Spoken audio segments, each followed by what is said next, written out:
আমার পিছনে কলার গাছ দেখতে পাচ্ছেন, কলার গাছগুলো কিন্তু আমারই।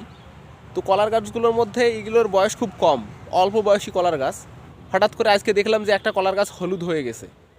তো আসলে আমি চিন্তা ভাবনা করলাম যে খুব অল্প বয়স, এখনও কলার গাছটা খুবই অল্প বয়স, এখনও কলা ধরার সময়ে তার হয় নাই, হঠাৎ করে হলুদ হয়ে যাচ্ছে কেন? আসলে হলুদ হওয়ার পিছনে কারণ হয়ে গেছে যে ওর আর পৃথিবীতে বেঁচে থাকার মতো হাতে সময় নেই, ওর প্রায় মৃত্যু ঘন্টা বেজে গেছে।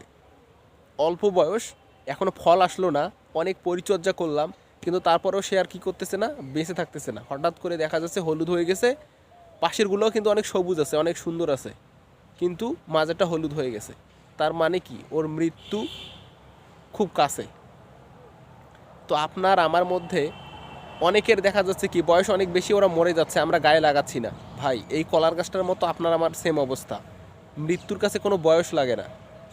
যে কোনো বয়সে আমরাও এই কলা গাছের মতো আমাদের জীবনের পরিণতি আসতে পারে, ঘটে যেতে পারে বিশাল একটা ঘটনা।